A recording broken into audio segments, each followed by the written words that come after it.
From advertising to software as a service to data.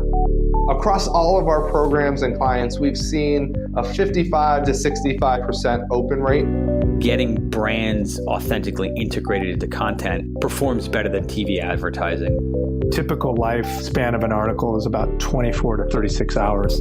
If we're reaching out to the right person with the right message and a clear call to action, then it's just a matter of timing. Welcome to the MarTech Podcast, and I Hear Everything production. In this podcast, you'll hear the stories of world-class marketers that use technology to drive business results and achieve career success. We'll unearth the real-world experiences of some of the brightest minds in the marketing and technology space so you can learn the tools, tips, and tricks they've learned along the way. Now here's the host of the MarTech Podcast, Benjamin Shapiro. Welcome to the MarTech Podcast. I'm your host, Benjamin Shapiro, and today we're going to explore the power of unlocking anonymous visitor identification.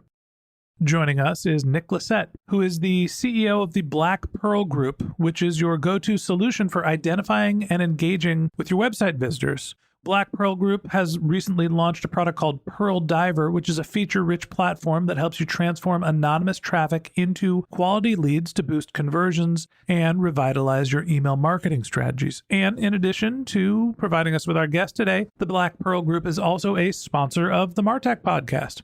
So far this week, Nick and I have talked about unlocking anonymous visitor identification, and yesterday we talked about how Site Visitor ID enhances lead gen. Today, we're going to wrap up our conversation talking about strategic visitor identification insights. All right, here's the third part of my conversation with Nick Lissette, the CEO of the Black Pearl Group. Nick, welcome back to the MarTech Podcast.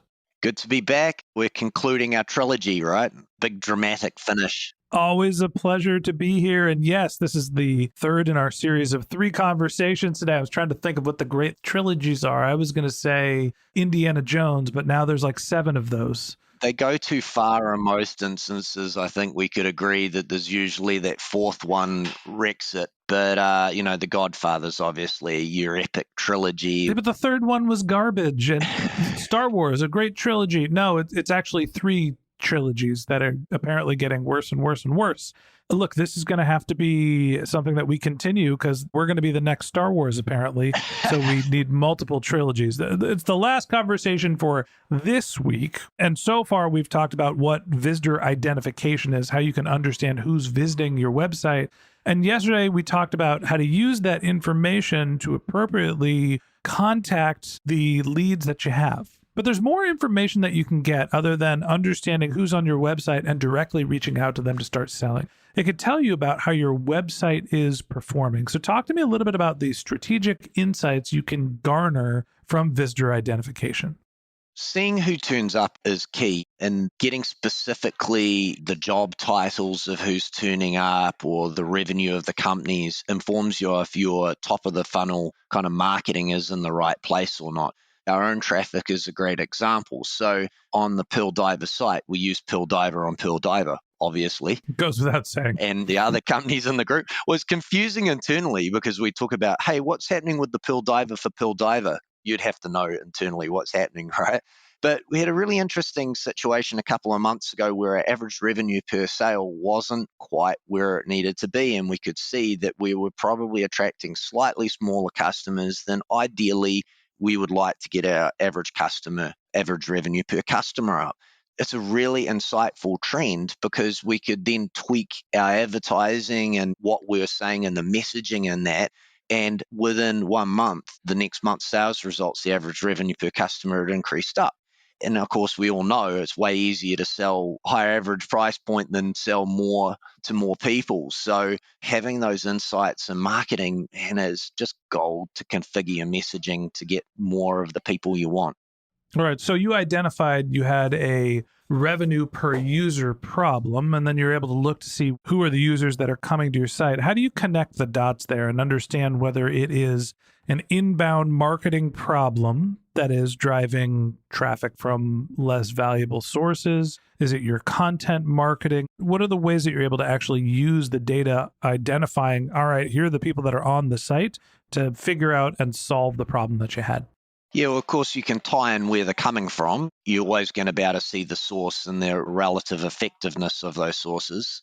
So, how to use that information? You can see who's turning up. Great. Then you can see the revenue of that company. You can see the job title. So, there are two key parts. Are you getting big businesses or small businesses? And is your messaging reaching the right person within that company?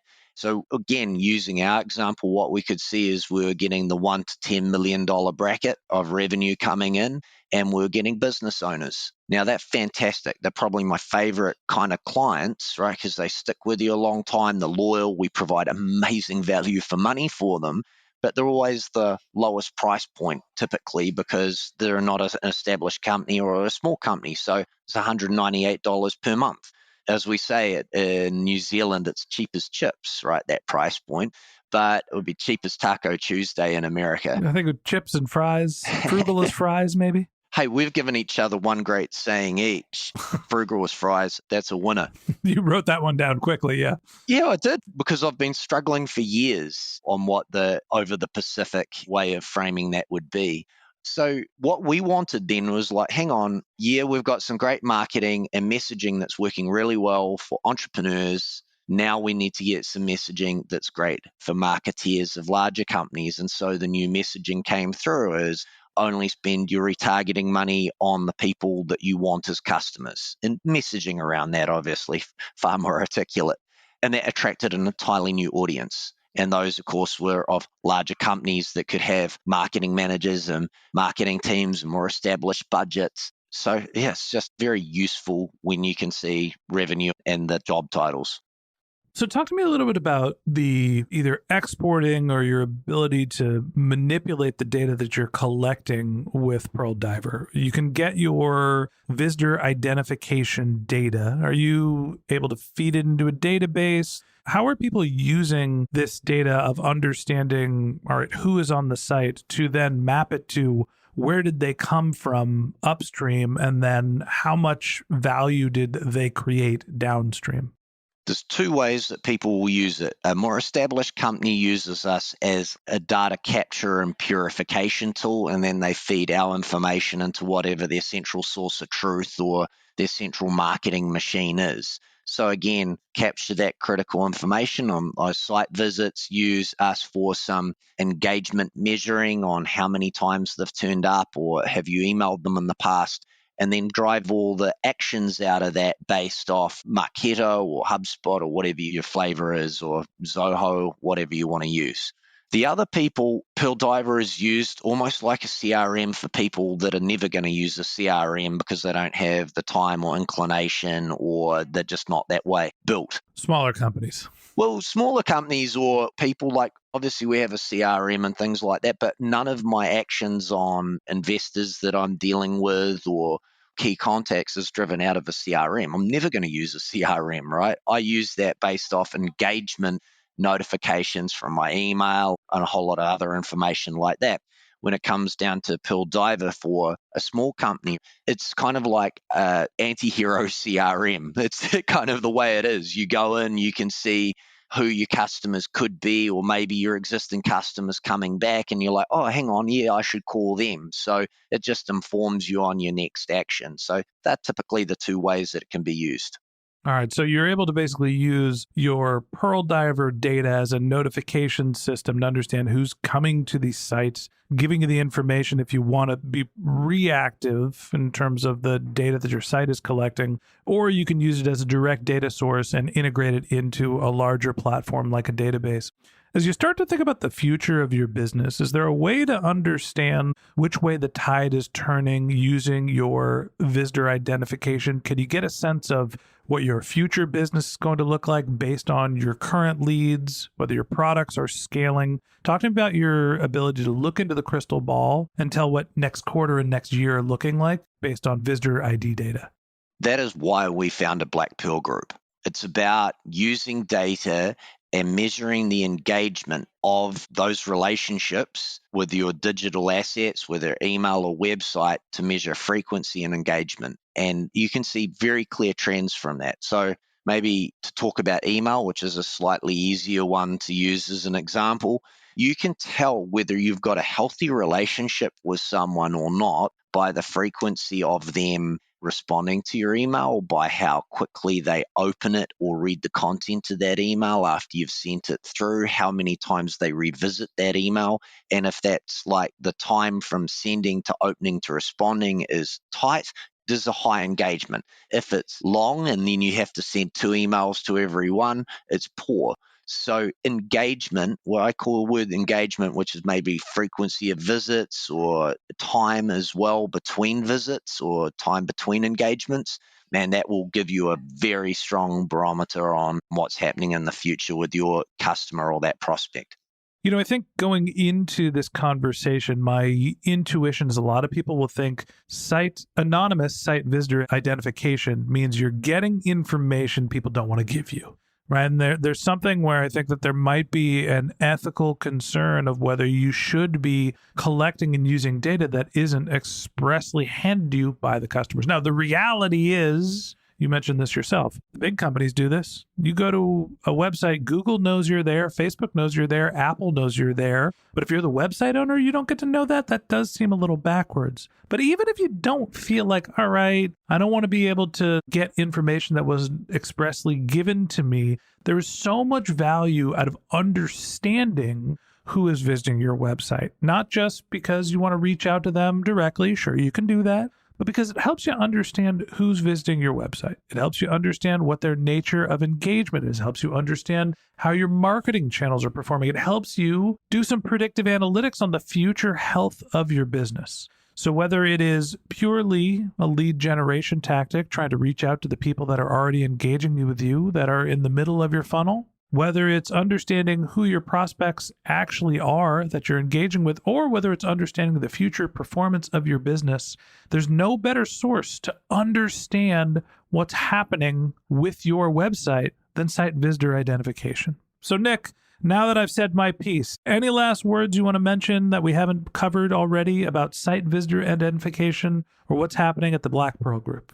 That was the greatest wrap up I've ever heard. I just heard that and I'm like, again, now it's 2-1. I'm taking 2 of the things that you've said and using them in the future.